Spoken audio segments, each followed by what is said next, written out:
How's it going, everyone? The PlayStation Store continues to run its games under $20 sale as well as its PlayStation Indies sale. In this video, we're finally going to be looking at the Indies sale. A lot of you guys have left comments wanting me to cover this one. Now, all things considered, this sale is a little bit harder to cover because I am more familiar with the big games. Yes, I play quite a few indie games, but there's 1,300 items on sale right now, and there's a lot of games that I just haven't played from that lineup. A lot of games that have been on my radar to get around to, but I just haven't. So yeah, that being said, there's still a lot of games that I haven't talked about in previous videos, or just not that many times, and we're going to be looking at games under the price of $10, but not under $5, because we're going to do a separate video just because there's so much stuff under $5. And hopefully I get to all of that before the sale ends. We still have quite a while. It ends on September 1st, so that's next Wednesday. So yeah, you got quite a bit of time. But let's get right into it, and let's start things off with Ninja Theory's Hellblade: Senua's Sacrifice. This is a game that I was a gigantic fan of. Honestly, going into the release of this game, some of that early gameplay we saw looked a little bit spotty, and I was like, oh no, I don't know about this one. And then it came out, and the game turned out to be really, really good. This is a very dark and psychological game, so be prepared for something a little bit more engrossing and atmospheric when you do get into this game, a little bit emotional as well. Ninja Theory is an awesome studio that, yes, unfortunately, to some people, has been acquired by Microsoft, and Hellblade 2 will not be available on any PlayStation platforms, but Hellblade: Senua's Sacrifice is still a worthwhile game to play through. It's not the lengthiest game in the world, but for $7.49, it's still a worthwhile experience, and a game that I think everybody should really just try out. Next up, also for $7.49, we have Hollow Knight Voidheart Edition. Now, I often talk about all the great Metroidvania titles that are available. I mean, I always talk about Dead Cells, and we'll get to a couple of other ones in this video, but Hollow Knight is a very good one that I often don't mention, and I don't know why. Maybe it just doesn't go on sale that often, but this is a game with an awesome art style. Right away, that is going to draw you in, and then as a Metroidvania, it features great gameplay. It is quite difficult, so, you know, be prepared for that. But the game itself is just a very, very well-made, well-designed game, and again, the presentation is top-notch. Good soundtrack here as well, and with this Voidheart edition, you do get some additional content. You get 4 extra content packs, so you can go into that. That includes new quests, bosses, abilities, things like that, but the game itself, even from the original version, was great, and now with this version for $7.49, definitely a good pickup. Next up, we have Heart Machine's Hyperlight Drifter, which is 65% off for $6.99. This is a game that I like to talk about whenever I talk about a Heart Machine, because they have a game coming up, and that game looks great as well, but I have so much faith in that game because Hyperlight Drifter was such an excellent game. This is very much a throwback of a game. Like, if you played the older Zelda titles, you will feel right at home with this one, and right away from a visual standpoint, really has that old school aesthetic that has also been modernized. I think even if you play this game in 2021, while it doesn't have the technical capabilities of, you know, like a Demon Souls remake or a Returnal or a Ratchet & Clank, it is still a very, very good-looking game that's easy on the eyes, and the gameplay itself is very much a throwback to all of those old-school titles that you may have played in the Super Nintendo. That's what it's really going for, an action-adventure RPG in the style of 16-bit classics with modernized mechanics and on a bigger scale and a bigger world.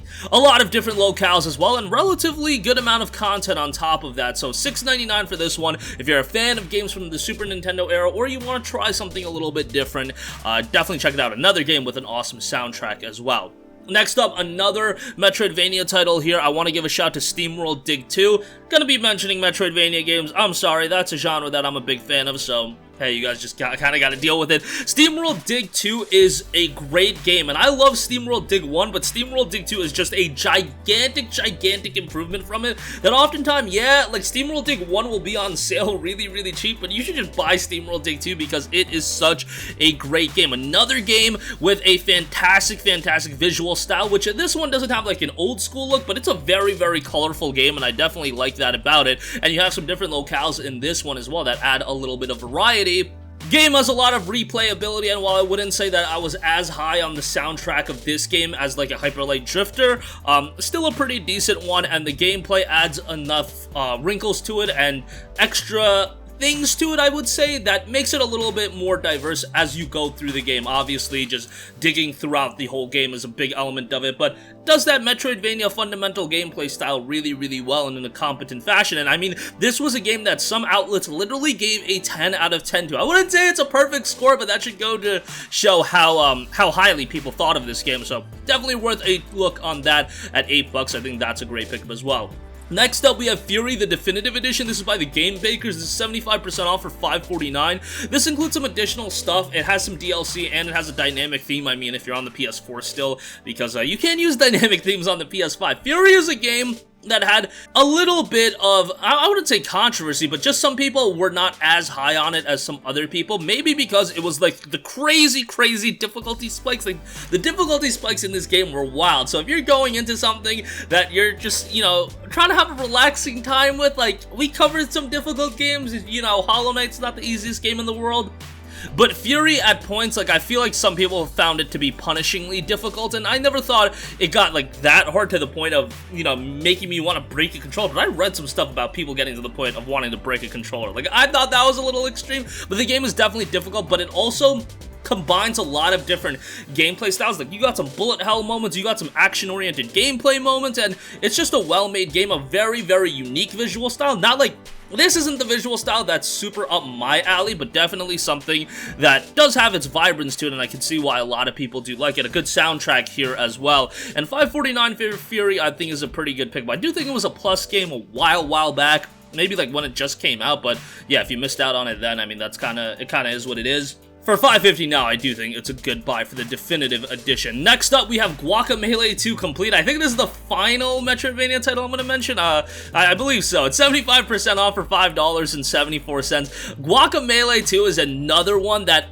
just because there is so much competition in the Metroidvania market right now, and games like Dead Cells and Hollow Knight taking a lot of the attention, Guacamelee has been one that has kind of fallen to the wayside, but this game is hilarious. You play as a luchador, and you start doing like wild wrestling moves and things like that, and it's, again, a very, very colorful game, great presentation, and the gameplay is as solid of a Metroidvania experience that you're gonna get. Now, this was a game that the people that played it ended up really enjoying it, but again, it just didn't resonate at a very, very high level where a lot of people picked it up. But if you're a fan of Metroidvanias, if you like the look of the game, if you like the idea of playing as a luchador doing back suplexes and things like that, I mean, I think Guacamelee 2 is gonna be something you enjoy. And the specific version I'm talking about is $5.74. This is the complete edition, but you can actually get the base game for $4.99 if you'd rather that route, so that is something to note as well. Next up, we have the Talos Principle, which is $9.99 for the Deluxe edition, but if you're a Plus subscriber, this actually ends up being $4.99, so that is just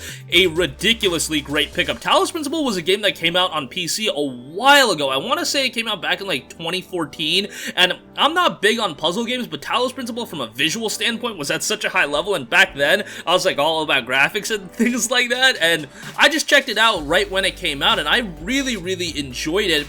Again, a very, very cool look to the game. Technically, it's at a high level. Even if it's 7 years old, it still looks pretty good. And there's a lot of puzzles to this game. Like, if we're talking puzzle games, the ones that always have stood out to me this generation has been the Talos Principle and then the Witness. I really like the Witness as well. I know Witness some people weren't as gung-ho about as some other people, but Talos Principle, I like the science fiction look to it.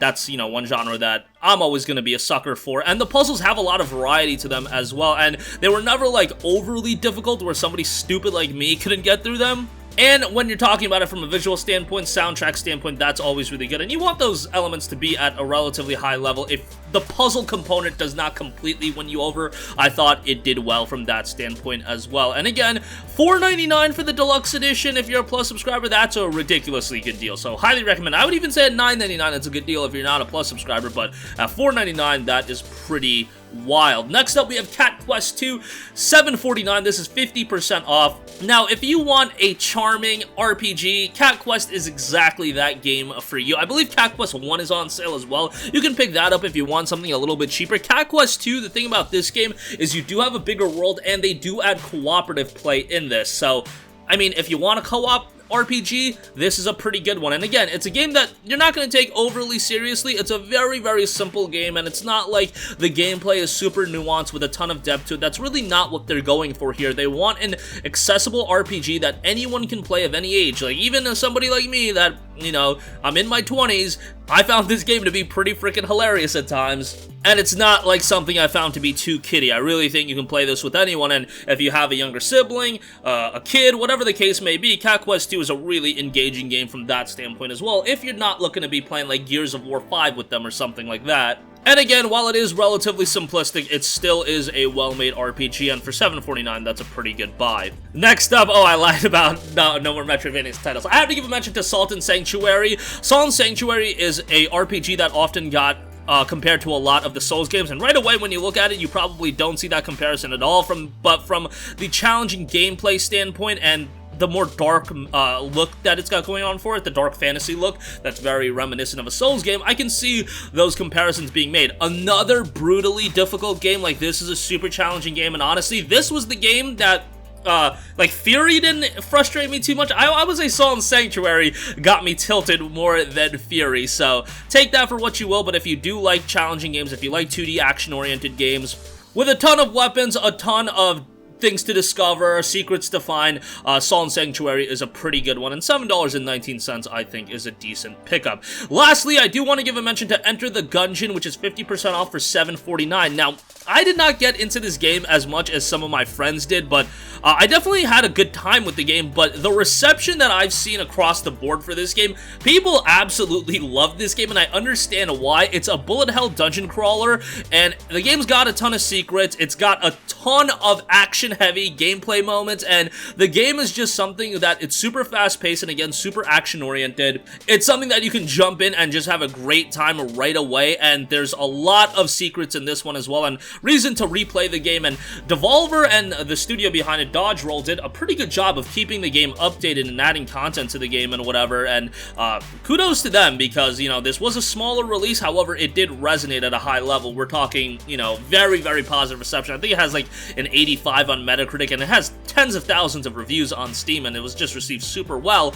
At $7.49, if you want an action bullet hell game that's super fast-paced, $7.49 is a good buy on that, and quite a bit of content too, and replayability more so than anything. It's a game that you can just go back to over and over again. But that's gonna wrap up this one. Again, there's a couple of games that I want to check out from this sale as well. Undermine was one that I was looking at. That's a game that I've wanted to cover on this channel for a little bit, but yeah, just haven't had a chance to play that. I think that's going to be one I pick up from this sale so I can talk about it in the future. There's other really good deals, like Celeste is 70% off for $5.99 that I'm just seeing right now. There's so many good deals in this sale. A lot of it's just hidden, just going through everything. Amnesia Collection, 80% off for $5.99. Star Wars Episode 1 Racer, $7.49 if you want to check that out. A Journey is $7.49. Going Under is $9.99. Nexamon Extinction, a game that a lot of you guys have asked me to play and cover on this channel, that is $10.99. So a ton of deals are available. Just went through some of them. Links to everything will be in the description box below. We'll get back to the games under $20 sale with the games under $5 for that video, and then I'll try to cover some other stuff from this indie sale as well. Going Under is another game that is worthwhile to check out. But that's going to wrap up this one. Let me know all your thoughts. Slay the Spire at $12.49 as well. You guys know how high I am on that game. That's definitely worth a mention. But that's going to do it for me. Sound off with all of your thoughts in the comments section down below. Thank you for watching, and goodbye.